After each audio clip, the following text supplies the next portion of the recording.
All right, let's jump right into this recovered military archive, because today we are unpacking a seriously high-stakes tactical retreat and an incredibly clever makeshift hardware hack. We're decoding a highly classified, heavily redacted document known as the Omens Foretold archive. What we've got here is a snapshot of absolute chaos. We're talking about a military unit that basically has to engineer their way out of a deadly trap using nothing but spare parts, deep technical knowledge, and honestly, an incredible amount of nerve. Take a look at this timeline because it perfectly captures the mystery of our source material.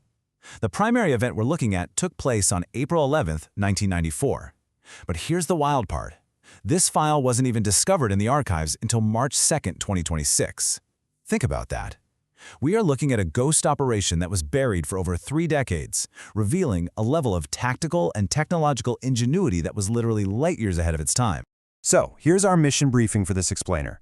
First, we'll analyze the recovered archive itself, then dive into the immediate evacuation protocols of Condition Delta. From there, we're going to assess the gathering enemy threat in the tunnels, look at why their own communications posed a fatal risk, and finally, we'll break down the gritty engineering they used to survive it all.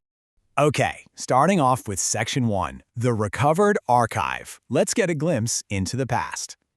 Just look at the sheer density of this archive header. It immediately plunges us into the middle of an ongoing, highly technical military operation. It's labeled Chapter 12, Part 5, India, Aneurysmics, Shaken and Stirred. I mean, that alphanumeric string alone tells you we're dealing with a deeply buried piece of intelligence. Right out of the gate, we are dropped straight into the middle of a frantic military order. That brings us to Section 2, Initiating Condition Delta, and those intense evacuation protocols. Now, the chaotic evacuation orders are actually broken down into this precise, completely counterintuitive tactical checklist. The commander issues an immediate Condition Delta.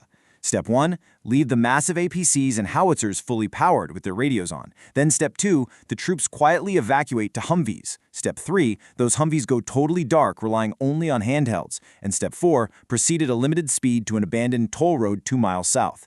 It brilliantly illustrates the strategy here. You create this massive electronic decoy by leaving the heavy armor completely powered up, while the actual troops slip away in total radio silence.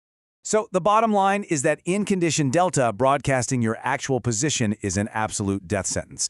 And that sets up our main conflict. They have to monitor the airspace, the exits, the on-ramps, and bridges, but they have to do it without making a single digital sound that the enemy could pick up. But who exactly are they hiding from? Let's move to Section 3, the enemy in the tunnels. As the unit, who goes by the call sign Radiant Orb, hits the bypass, Tactical Officer Damont issues a seriously chilling update about what's right beneath them. There's a massive internal enemy troop buildup along the main tunnel and its branches. And worse, the enemy forces are internally routing their communications through other hubs, specifically 2 smaller active nodes in each tunnel section. This tells Commander Benedictus that the enemy is very likely aware a strike just happened and they are mobilizing fast. And the math here is what really cranks up the tension. 3.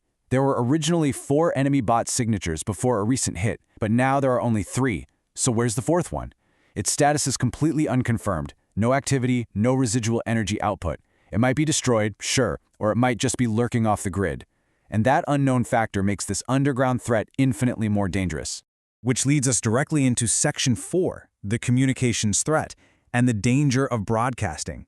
Commander Benedictus realizes they're staring down a massive problem. They need to coordinate with other units out there, like Solar Oracle and Lightbeam, and try to route an escape to the city outskirts. But standard broadcasting? That'll light them up like a Christmas tree for those enemy nodes down in the tunnels.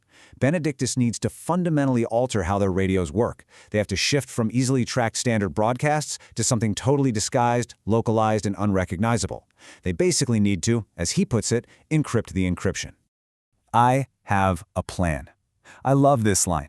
Delivering it with this dramatic, almost Captain Kirk-esque flair, Benedictus uses a bit of humor to break the tension before diving into his highly technical solution. When someone tells him his acting sucks, he just agrees and immediately pivots to inspecting their hardware. The guy knows exactly what needs to be done. All right, now for the best part, Section 5, Hacking the Hardware. Let's look at Benedictus's master plan.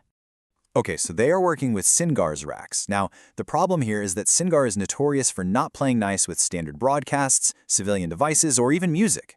To achieve real stealth, they have to manipulate these rigid units.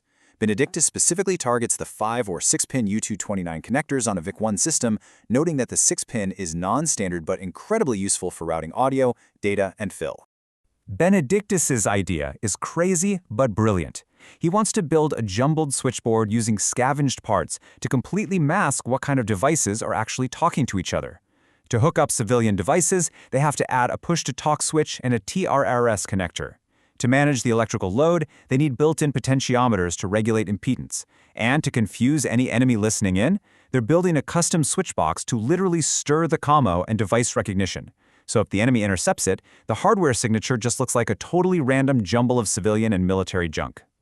Pay close attention to this number, because this is probably the most critical technical detail of the entire hack: 3.45 volts.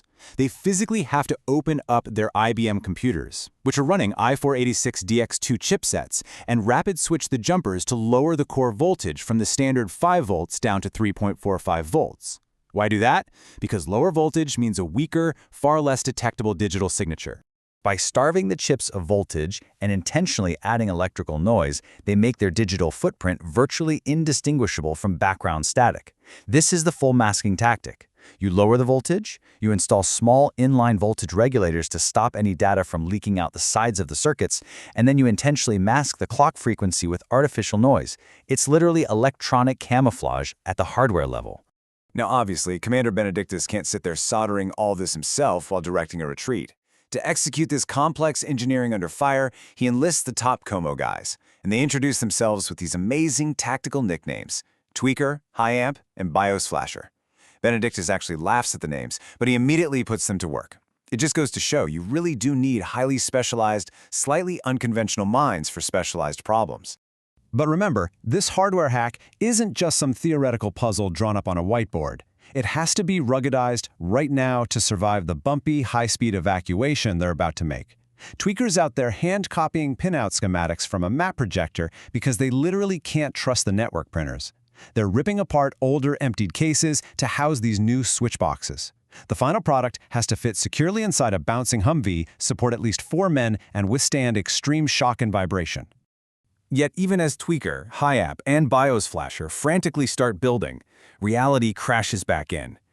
In the background, Benedictus overhears another commander ordering the convoy to slow down on their approach. They've hit a physical obstruction of vehicles near the first exit or overpass. Just like that, the theoretical bubble of the engineering problem completely bursts as the physical danger of the battlefield returns. Which leaves us staring down this final thrilling question as this tactical file comes to a cliffhanger close. They have the blueprint for survival, sure, but can they actually build it in the back of a moving Humvee before the enemy in the tunnels catches up to them? It is an absolute masterclass in pressure cooker engineering, and it really highlights the incredible, untold stories buried deep within these classified archives. It definitely makes you wonder what else is hiding in there, doesn't it? Thanks for joining me as we decoded this piece of history. Until next time, keep analyzing and keep learning.